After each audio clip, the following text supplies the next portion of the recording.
y'all. This your girl, Digga, birth name Rashia, first lady of the Flip Mode Squad, co-host of the hottest podcast out, you know what I mean, Godcast. Second behind us, BigFaceGaryShow.com, baby. Look at that. And I was the first female on their show. And BigFaceGaryShow.com. Make sure y'all tune in. Make sure y'all check them out. Buy some merch. You already know what it is, baby. Brick City, NY. You already know. BigFaceGaryShow.com. You see it? Love you, sis. Thank you so much. Hello. The Big Face Gary Show. Shout out to the Upper West Side. Shout out to my mom, Tom, in Haiti, PT God, all my friends and family. I love y'all. If you hate me, I still love y'all. All we need is 4 corners, 4 walls, a dirty brown couch, and a legend, a.k.a. Rashia and rapper named Rah Digga. Yay! And you got it right. You did not call me Rashida. No. My producer made sure I said the right shit. So, before everybody knows my new shit, because I'm doing a lot of merch, BigFaceGaryShow.com. BigFaceGaryShow.com. BigFaceGaryShow.com. If you want my merch, we have a lot of it. Support us. We love y'all. We need y'all. You know, Rah Digga, I know y'all watch my show. I don't really fuck around. I get right to it, and you get to it. Right. I studied you. You don't fuck around either. So it's a and for the record, she's the first lady on my show. Yeah. So I gotta ask you this: what the hell happened with you and Qtip? Why didn't it work out? You had to slide you the buster. Well, now that I'm looking at all of what was going on with Tribe back then, I realized that they were breaking up at the time. And I didn't realize that was happening. You know, I was just a little youngin', you know, trying to get my album out and bugging him, blowing his phone up every day like, yo, Sal, what go, you know? How old were you? If you don't mind, you telling the people when you were starting rapping. I am 40-something. No, what the hell? What you give me your age? I said when you were rapping, you told me I thought you said how old. I thought you said how old I am. No, I wouldn't do that to her. I don't do that to women. She listen. I said how old were you when you were rapping with you? Thank you, Greg. I know you don't never did thank you. Am I lying free thing? I heard you. Past tense. Okay. I ain't crazy. Cut tape. We'll edit that. Don't worry about that. Yeah, now starting what I said again. How old were you when you were in the situation with Qtip with Tribe Called Quest? I was about 24. I had just given birth. God bless. Because Qtip signed me when I was like 8 months pregnant. Oh, okay. So he really did me a squish. I talked to Tip forever. Yeah, I was about 24 at the time. I just had my daughter. And like a lot of months had went by when we wasn't really communicating. Now being a new mother at the time, I wasn't tripping because, you know, I had that to deal with. But then I started feeling like, yo, you know, what's up with the project? And he was going through things, and then also what bugged me out was I felt like we weren't really like the chemistry in the studio was kind of off, and it bugged me out because Qtip was like my favorite producer. Like Tribe Called Quest was my favorite group at the time. I just couldn't wait to work with this guy, but I felt like when I get in the studio and get on his beats, like my tone, my voice, like the aggression wasn't really gelling with his beats. Maybe you were starstruck? You know what? That can happen sometimes. You know what? It could be that. I think oftentimes when you're an artist, you don't realize what works for you and what doesn't work for you. Like, I could be a fan of something, but it may not necessarily be for me. Because as much as I love listening to all of this Tribe Called Quest music, like I couldn't really get in the, you know, I couldn't really match the tone of his music. And I think we both decided that I was a much better fit with Busta because of that aggression and you know, his energy was more of a match for me. But at the end of the day, like, you know, Tip did me another square. He situated it where that I could just seamlessly slide over to Flip Mode without losing my record deal, so I didn't have to go through the you know, I didn't have to go through the shame of being dropped and re-signed and all of that. So, nah, it was dope. But we just, I would say timing, you know. Okay. I would definitely say timing. I think he was going through a lot internally, and he wasn't really ready for like me being the pit bull that I was. And I'm gonna say something too. Me being an ex-A&R of Rockefeller Records, I know that that's not what happened because I know Qtip's music, and he's one of the biggest DJs in the world right now for the record. Qtip is a big time DJ. Right. I'm pretty sure.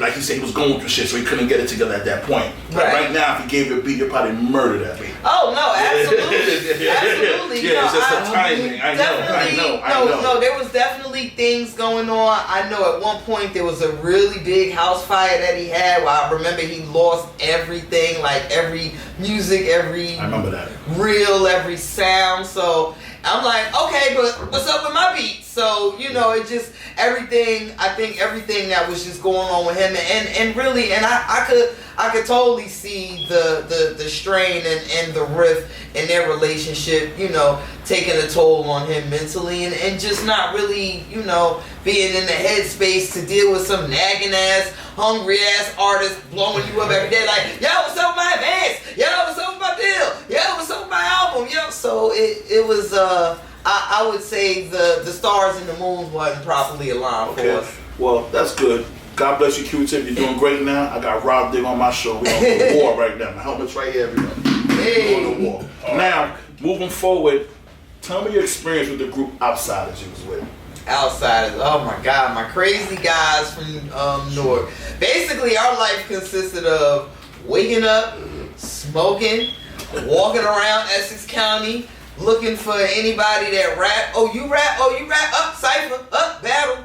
And that's you know, that's what we spend our days and nights doing when we you know, just leaving a trail of carnage all through the city. And once we, you know, and we would end the night smoking. We had one of the homies, shout out to DU, he worked at the post office, so, and he didn't get off of work till like 11:30, and he was the only one in the crew with the car. So after we do our day of walking and smoking and battling, we would just go sit up on his porch. We waiting for him. We all sitting on his porch waiting for him to get off work, because he had the whip. He'd come with the whip, and then from there we was heading uptown to go find us some Hawaiian, some chocolate ties, some that was our day-to-day routine. Like we were literally like rubbing nickels together, going busting down nickel bags of weed.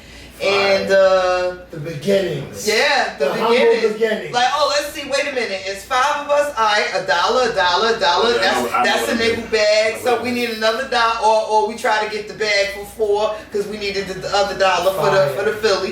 So, you know, if I get it for 4, I still got to get roll up. So, you know, that was our. Remember we used to go 250. They had 2 for $5s too. Yeah. They had 2 for $5s. Yeah, that's so funny you said that. Me and my main man Greer, I started smoking first, but Gray was a phenomenal ball player. So I was smoking first, and Gray started liking weed. We used to get the bag. Gray called back. I said, yo, you funny. We used to be like, yo, we gotta have some liquor too, bro. So we have to get the right crew. We chip in. You got the Southern Comfort. You got yeah, we gotta get Southern Comfort. We gotta get the weed. Then no wrong. Gray's biggest thing. Gray said, G, I don't really want to smoke, but if you can't beat them, John, Gray love that shit. We said, and it was a great thing. He turned back. We at the time we couldn't do weed and liquor. We had to do weed and some Chinese chicken wings. Remember when Chinese chicken wings was $1? They used to be $1. But she going too far. But she going too far. My mother spoiled. But she going too far. Rah Digga, my mother spoiled me. She had food on the stove. I used to get super high and just come eat my mom's food up. See? And that's what I gave myself. Why you eating so much so fast? My brother said he's fucking high. I had the wrong friends. See, we ain't had nobody friends' parents cooking for us, so I must have had the wrong friends. So now there was a gangster on the Outsidaz. I didn't notice, and he's one of my favorite rappers. How was your relation with Eminem? With M? Oh man. Well, see, I wasn't like the guys were closer to M than I was because I had just, I had the baby. Like now at this point, I'm somebody's baby mama, so I can't hang with the guys like I used to. But M was pretty much like, running with the guys, and the interactions that I had with him, he was cool. It was like, I feel like because he was a white boy, and at that time the white guys in hip hop were the underdogs. So I feel like he was going above and beyond to prove his dopeness, and kind of I feel like maybe that's where we kind of connected, because I felt like as the girl I had to go above and beyond. So anytime we had our hip hop outings, like I never forget this one time we did Wu-Tang's Park Hill Day, and and we're rhyming, and it's like the guys is a given. Like everybody's always gonna give it up for the guys, but here goes this white guy, and here goes this girl, and we gotta woo the crowd. So I feel like in those instances, we always had that connection of like, okay, we gotta be extra to turn it up. So M was dope. He was super dope. Yeah, he was super dope. Bizarre was the homie. Shouts out to Bizarre. Like Bizarre was the one that was collaborating with everybody first, and he brought Eminem to the fold, and then M just kept going. He stayed in Newark and stayed with us at the outhouse, and from there, the rest is history. We pretty much got our deals all at the same time. Well, we had group deals, like they had a D12 situation. We had our Outsidaz situation. Then Ski signed Pace from Rock-A-Block. Okay. And I was pretty much making my way into Flip Mode through Qtip. Z was signed to Perspective Records, and then Rough House, and that's how the whole Fuji's correlation came about. So we were all doing our thing, like we milking each other labels and just making a name for ourselves. So crazy, Rob. People don't understand. They just see you rapping that she could fucking kill that Eminem's a monster. They don't know the political aspect, that count all the work you gotta do to get signed. They think I've been in studios, so I know the work you'll put in the cup. When you get writer's block for half a second and you're like, what the fuck? Then the writer's block. No, not you. I knew you were gonna come at me like that. First of all, you never know somebody got writer's block because you ain't gonna tell nobody. You ain't gonna tell nobody anyway, Rob. You wouldn't tell nobody, so no one knows if you had it. But I used to be in the studio with my friends, my rappers, I naming them. They rap their ass off. They just ain't feel like rapping today. They feel like arguing with their chick on the phone. Okay, so that. Oh no, there's definitely there's definitely those days. Like, man, I ain't wrote a rap in a week. There's definitely been those times. Even more so now. I'm like, I'm about to take some vacation. Exactly. But I think overall, like, any artist, like if this is what you do, like me personally, I feel like artists are supposed to get better with age. And I know they say like, if you don't use it, you lose it. But I think it's something that's just like in you. It's like muscle memory. Like if if that's what you do and you're serious about your artistry, you're gonna get better with time. And no matter how long you go not writing a rhyme, when it's time to get back in that booth, like you should be able to get right back to it. Like, yeah, it might take you a little longer to put some pieces together, or say if you're not in the hood daily experiencing those things that was triggering those bars, it might take you a minute to kind of put yourself back in that space. But I think, true artists, like, it's nothing. I feel like the artists that were focused on everything else, like, my image and this and that. Like, to me, though, from what I see, and then looking at my peers, my peer group now, like, to me, those are the ones that are struggling the most. You know who you sound like? You sound like Styles P. I had him in. I messed with him. He said, I'm a sniper. This shit. I keep 1,000 in my clip. With mine. He said, in my clip. I keep a clip in my just in case I run into something that got to be done. Exactly. He's like, you kidding me? As an OG, he said keep 1,000 in his clip. The last thing you want is to be like, is to get like smashed by one to be smoked by like some new artist. That's what he said. That didn't happen. You can't have that. So, now, man, did you ever battle Eminem? Did y'all go out in a cipher before? Y'all never got into that zone, you and him? That'd be fine. I don't know. That's okay. I don't know. Did y'all ever get into a little zone? I feel like maybe playfully, not like a serious.